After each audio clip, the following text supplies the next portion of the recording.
This is a week where anything can happen. We have a crash out as an HOH, we have ongoing fights and rivalries happening, and we have 3 new advantages that are just completely messing up this game. So there's going to be a lot of things to go over today, including the results of the veto. And trust me, you're going to want to hear this because the veto winner is somebody you are literally not expecting at all. But before we get into all that, of course, I'm going to ask if you would hit that subscribe button below if you have not already. If you are new to this channel, hi, my name is Kay, and here I like to give regular updates on what actually goes on in the Big Brother house day to day. If you are someone that typically only relies on the TV edit, you're really missing out because the live feeds are the actual show. It has all of the fun, unfiltered mess and strategy, but it can be really time consuming to sit there and watch them all day. And that's where I come in. So if you are someone who would like a little bit more of a deeper dive as to what actually goes on in this game, then this is the channel for you, and make sure you're subscribed. Now, let's get started. So when we last left off, Jimmy was our HOH and he was looking to put Adrian, Kelley, and Keanu up on the block, with, of course, his arch enemy, Keanu, being his main target. On top of all of that, there were 3 new powers unleashed in the game, and make sure you watch my last video so that you're all caught up on the details on that. But to sum it up, Keanu and Kelley ended up winning these veto-esque powers, while Mickey won the power to do an HOH takeover. And all of these new powers are going to become very, very relevant to today's story. So following along with our main plot line, during his nominations, Jimmy did go ahead and put up Kelley, Keanu, and Adrian. And if we're being honest, these are all solid, obvious, but good picks for Jimmy. Because first of all, Keanu really did this to himself. He's just not super sharp when it comes to this game. He's just out there doing all this unnecessary lying about his vote and his power while also throwing other random people under the bus at the same time. I'll be honest, I think you're telling everybody what they want to hear. Because multiple different people have heard different things from you about similar topics. That worries me.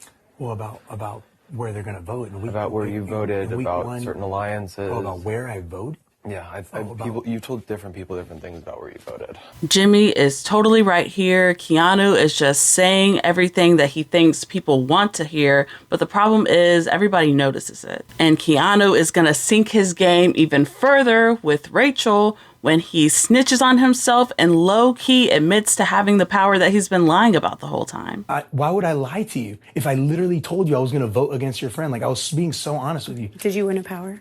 No, I didn't. You didn't win a power? I did not win a power. Why did you take Zach to the other part of the room to help him find a power? Because I can't carry 2. At some point, this man even goes as far as to contemplate not using the power at all, even though he's literally on the damn block. Use the thing. I have to earn it, right? I won the power, but I keep telling them that I don't have it. So I think this week I'm going to not use it. Good idea. I'm going to not Keep use it it. in the back pocket. Keep it in my back pocket. I'm sorry you couldn't get your thing. You're good. Because I think I have a good chance of winning. But look what happened to Zay, too. He eventually does come to his senses for that part though, because later on in the day, the house guests are all going to go off to compete in the veto. And when they come back, we see that Keanu has indeed used his power, which was the chance to double your chances of winning that veto. How it works is that a mystery house guest will be invited to the competition in order to play on your behalf, and that's how your chances are doubled. Now, there was lots of speculation on who this person would be, with most of the house assuming it would be somebody like Tucker or Jag coming back, probably because they played more recently. But it was in fact BB20 winner Casey Clark that came back into the Big Brother house for the first time in I don't know how many years in order to compete. And compete she did. I mean, Casey did not disappoint. Despite not being on this show for years, Casey was able to come back into this house and win the power of veto for Keanu. Yes, I cannot believe I'm saying this in 2025,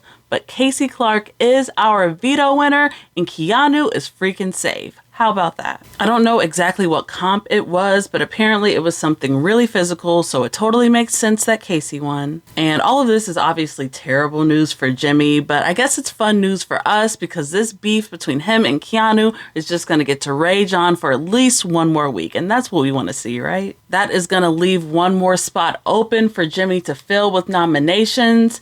And Jimmy's picks have kind of been all over the place this week. At first, before the veto even happened, he was thinking of putting Rylie up there as a replacement nom. But these two are still technically aligned together in the heavy hitters, even though there has been some talk to replace Rylie with Mickey, just because it seems like Rylie doesn't really want to game or play or win any comps or really participate in this game at all. So personally, I would rather see Rylie go up there. And honestly, I kind of think it would be a good move for Jimmy too, because Rylie is such a wild card. But I think Jimmy's kind of off of that for now. So with Rylie off the table, the next target that is up for noms is Amy. This is kind of a tricky spot for Jimmy though, because on one hand, these two have had their little squabbles in the past. But on the other hand, they also have a lot of allies in common. Like people like Rachel and Ashley are so close with Amy and they are just not down for this plan at all. Rachel is actually pushing for Vince or someone else to be the replacement nominee, but Jimmy just was not feeling that idea at all.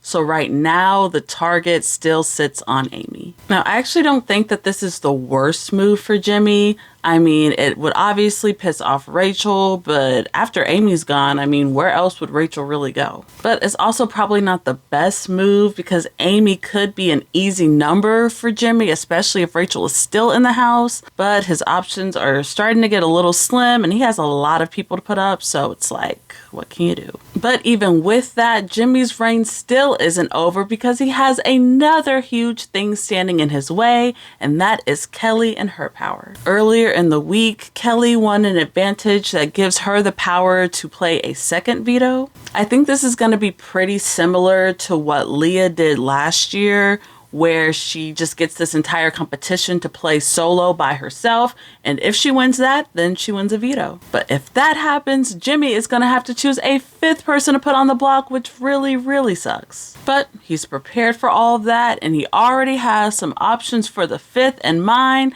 and that option is Will. Oh, you want Will to go? Oh. Yeah. But he has. Mainly because, like, I feel like if Amy goes up, she's not going to target me, but if Will does, he will. And I can't have another person. You think Will would target? Yeah, 100%. Yes, he would. He's almost said as much. Now, I guess it's one thing to make him a pawn, but for Jimmy to legitimately target Will here is crazy to me. I'm just not seeing the vision with this one. Jimmy has a lot of ops in the game, and I don't think Will is one of them. Now, Will was on the other side of the house with that Zay vote, so that's one reason why he may look like an op to Jimmy. There's also some speculation in the house that Will has the third power, the one that Mickey has. So that could be another reason. Look, I'm trying to give Jimmy the benefit of the doubt the best I can, but it's tough because Will is just playing like a quieter, even more shy type of game. Like he's never leading the charge in conversations or even trying to like form anything of his own. So it's just kind of weird to me that slowly but surely throughout the day, Will is gonna start to become the main target all of a sudden. Amy's not coming for us because we're her numbers, but Will would. So I think if Will goes up, he'll be on the block on eviction night, and I think he needs to go home. And I think we all want to take him out before jury anyway, so I'm trying to figure out how to make my HOH useful. If I can get Will out the door and flush 2 of the 3 powers this week, I would feel good about this HOH. Sorry, Will. Jimmy has been going around the house asking people if they would be willing to vote out Will. And like, yeah, people are saying yes to his face, but in real life, I don't think it's going to be that easy. People like Mickey and Morgan don't want to vote him out for real. And people like Rachel and Ashley don't want to vote Amy out for real. So right now, it looks like Jimmy is kind of pushing away a lot of his allies with these choices, to the point where he might actually be blindsided when it comes to the vote on Thursday. But there's still just so much up in the air with these powers and nominations, so we're just gonna have to see. I could also see Jimmy's game going downhill a bit after this, just because he's been kind of like walking around and just carelessly talking about all the people that he could and would put up and get out. And he's saying stuff like this in front of like half the house too. So right now there's just like a lot of ammo to go against Jimmy if somebody really wanted to. And don't get me wrong, it's definitely okay to ponder and run scenarios with your like actual true allies, but that doesn't seem to be what Jimmy's doing. It just seems like he's being a little reckless with it, and all that talking could get him in trouble one day. Actually, it probably will. But I will say, because I do tend to give people the benefit of the doubt a lot. That's like my toxic trait. I will say at least Jimmy isn't putting up any of his direct allies, which I think is a little step up from Vince's HOH. He honestly seems okay with any of these people leaving. I just think it's weird that Will is his number one preference out of everybody right now. I mean, at times he has said that Amy was his preferred target too, so I'm not sure where Jimmy's head is actually at. But I also think it's liable to change the next day or so because I have a feeling that his allies are going to be in his ear trying to push his nominations a different way. So we're just going to have to stay tuned on that. I will say I do still think that Rylie is probably the best bet to put up and even target, again, just because he is such a wild card, and honestly, he doesn't seem like he's going to be like an actual good ally in this game to anybody. So that is our main storyline going on right now, but there are a few other things happening in the house that I'd touch on too. Rachel, Amy, and Ashley are becoming more of a tight trio in the game, and people are definitely starting to notice, to the point where people like Kelley are even talking about putting them all up on the block together as a 3 if they ever win. Now, I don't think this is like a named alliance or anything like that, but the 3 are working very closely together, so that's just something to note. Now, Rachel did try to approach Kelley with the deal and tried to get some sort of agreement between them where they won't put each other up. And of course, they were like nice and smiling to each other's face, but the conversation gave a little artificial to me. So I don't think it's really gonna last that long or mean anything at the end of the day, if we're being honest. Jimmy and Keanu also had this let's squash our beef type of talk after Keanu won the veto. And in this conversation, Keanu promises not to target Jimmy if he won HOH, but again, I feel like that's just all a bunch of fluff. Also, continuing with our showmance news from last time, we all know that Rylie is into Kat, like really into her, like to the point where it's getting a little bit weird. I'm gonna feel how I'm gonna feel, and you're just gonna have to accept that. Like, actually. But breaking news, it does not seem like Kat feels that same way. They ended up asking her if she had a crush on Rylie, and she gives like the most awkward response ever. Katherine, do you think Riley's cute? I think he is a very nice man that He has a little crush on you, I think. is very nice, and I think he's nice to everybody. But But he's extra nice to you. He is. You don't know if he's Well, your type. other two are Huh? nice. no, I just don't think it's like that. I don't see it like that. So yeah, I don't know about all that. I don't really know what's going on there, but for all y'all that are into showmance talk, that's the update. So that's all I have for today. Of course, I want to know, what do you think of Jimmy's HOH reign so far? Are you liking the people that he's putting up for nominations, or do you think it'd be better if he chose someone else instead? Let me know in the comments below. There is still plenty of time for Jimmy to change his mind with his nominations and stuff, so I'm gonna try to stay hopeful, but right now it's looking kinda dim. Of course, I'll be back here to update y'all with more details on the renoms and if Kelley ends up successfully using her power and getting that veto. But until then, bye.